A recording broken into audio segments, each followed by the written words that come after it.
The Singapore authorities are already working with employers of the 30,000 work pass holders who are still in China to prepare for their return. This was revealed by Mr Lawrence Wong, who co-chairs a multi-ministry task force tackling the spread of the novel coronavirus. Well, he also said that more than 520 people are under quarantine in the country. Deborah Wong tells us more. In a ministerial statement, Mr Lawrence Wong disclosed that 222 people are in government quarantine facilities in Singapore. Another 302 are quarantined at home. During this period, they cannot physically interact with others living in the same place. We would use video calls, phone calls and regular spot checks to ensure that they remain in their assigned quarantine location. These are protocols that we have all worked out through SARS and fine-tuned over the years, as I mentioned. Persons who do not have a suitable residence for quarantine will then be housed in the government quarantine facilities.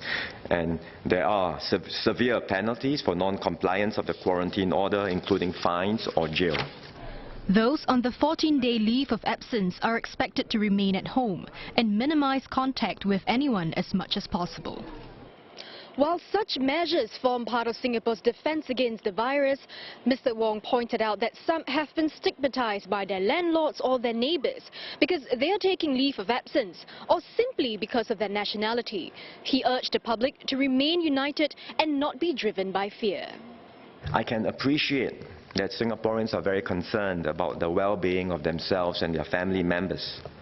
But if landlords start turning tenants away, then our overall containment efforts will be much harder and we end up endangering ourselves and others. The outcome will be completely counterproductive. So we should not condone such irresponsible actions that will end up putting Singapore and Singaporeans at greater risk. Mr Wong also updated that since the distribution of free masks for households started on Saturday, 15%, that's more than 200,000 packs, have been collected. Each household is entitled to a pack of 4 masks, and they have until this Sunday to collect them.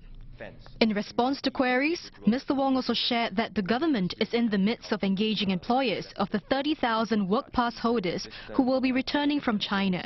He clarified that not all of them live in housing estates. We are doing a tabulation, working directly with the employers to identify who they are, which sectors, where are their places of residence today. So if some of them are living in dorms, be ready to ensure that our dorms are properly fitted out to have these workers living in more isolated areas without interaction and contamination with their fellow workers. So that's Mr Wong added that there are about 140 Singaporeans still in Wuhan. The government is in touch with Chinese authorities to work out arrangements for those who wish to return home.